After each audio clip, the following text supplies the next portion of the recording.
Habari za wakati huu mtazamaji wa Zanya TV, na tumaini uko buheri wa afya kabisa na bado unaendelea kutufuatilia Zanya TV kwenye mtandao huu wa YouTube. Cha kufanya ni kimoja tu, ikiwa ni mara yako ya kwanza unafuatilia ama unaungana nasi Zanya TV, basi nakusihi tu kusubscribe sasa ili wewe wa kwanza kabisa kupata update mbalimbali za michezo kutokea Zanya TV. Subscribe, washa alama ya notification.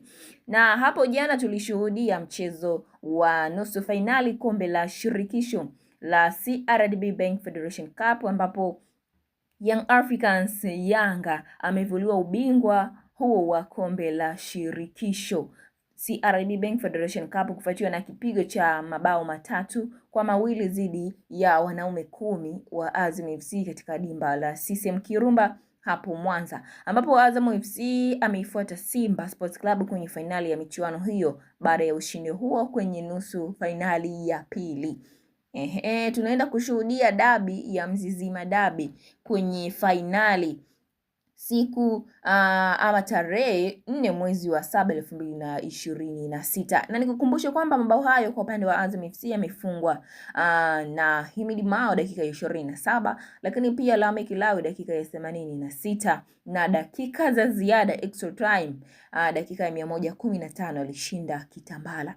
Kwa upande wa klabu Young Africans ameshinda Prince Dube dakika ya 67, lakini pia bao lingine lilifungwa na Mwamnyeto, Bakari Nondo Mwamnyeto dakika ya 88. Lakini kwa upande wa klabu ya Azam, kwa nini nimezungumzia wanaume 10? Dakika ya 68 Yolo alipewa kadi nyekundu na kuifanya klabu hiyo kucheza pungufu, kucheza 10 ndani ya kipindi cha pili, lakini kucheza pungufu haikuwafanya Azam FC kutofanya vizuri. Wamefanya vizuri na kuibuka kwenye finali ambapo watacheza na Simba Sports Club kwenye kombe hilo la shirikisho barani Afrika. Lakini maneno yamekuwa mengi na kuna baadhi ya clip ikisambaa sana kuhusiana na goli ambapo alifunga Depo dakika ya 118, hapo tulishashuhudia tayari Azam FC akiwa na mabao 3, lakini kwa upande wa Young Africans alikuwa akijitahidi ama akipambana na yeye kumshinda Azam ili aweze kuingia katika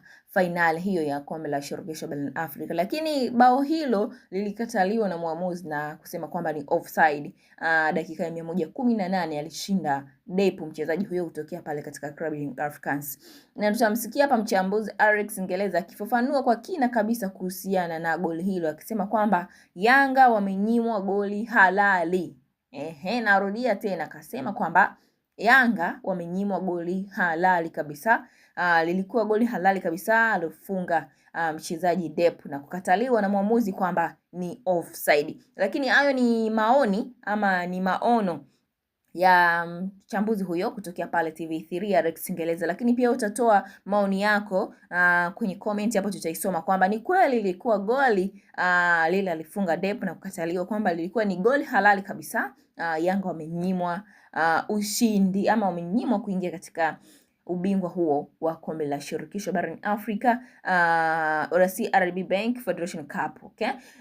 Utasema kwamba ni kweli ama si kweli? Tumsikilize hapa Alex Ngeleza akifafanua kwa kina kabisa kuhusiana na goli hilo, lakini usisahau kusalia hapa pa Zanya TV kwa ajili ya habari zaidi za michezo kutoka kwa wachambuzi mbalimbali hapa Tanzania, lakini pia utapata tetesi mbalimbali za usajili, nani anatoka, nani anaingia.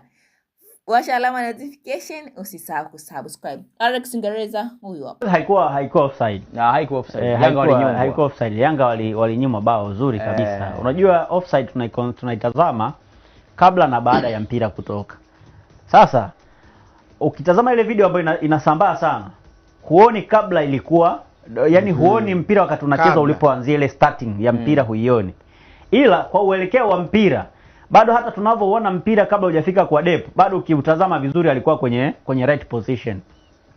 Ila mpira ulivyokaribia kutua, yeye akawa amefanya movement ya haraka, akawa mbele ya walinzi wa mwisho wa Azam FC. Hicho ndo mwamuzi alichokiona, ndo akatafsiri kwamba nini? Ni offside. Sasa ukiwa mwamuzi lazima utazame mpira ulipoanzia na mtu wa mwisho. Sasa ukiwa hutazami mpira ulipoanzia, automatically utakosea kwenye kutafsiri. Na ule mpira ulipigwa upande ambao ulikuwa unacheza upande ambao mwamuzi alikuwepo. Kwa hiyo alikuwa na uwezo wa kutazama vizuri kwamba kabla mpira kupigwa Depo alikuwa yuko eneo gani. Sasa inawezekana muamuzi yeye hakutazama mpira ulipoanzia, yeye alitazama tukio la mwisho. Kwa hiyo kama mnatazama tukio la mwisho, automatically utasema ni offside. Kwa sababu yeye alifanya hatua moja mbele wakati mpira unakaribia kutua, akawa nyuma ya wachezaji wa Azam FC. Lakini kabla ya mpira alikuwa kwenye right position. Kwa hiyo lilikuwa bao halali. Ila sasa muamuzi alishindwa kutafsiri vizuri sheria, akawanyima haki Young Africans kupata bao lao la halali ambalo alifunga Depu. Lakini pia amemkosesha Depu nafasi ya kufunga bao lake la pili kwenye mechi mbili mfululizo. Kwa sababu mechi iliyopita alifunga dhidi ya Fountain. Hii ni mechi nyingine ambayo kwenye kombe la FA ambayo pia amefunga mechi yake ya pili anacheza mfululizo akiwa ametoka kwenye majeraha.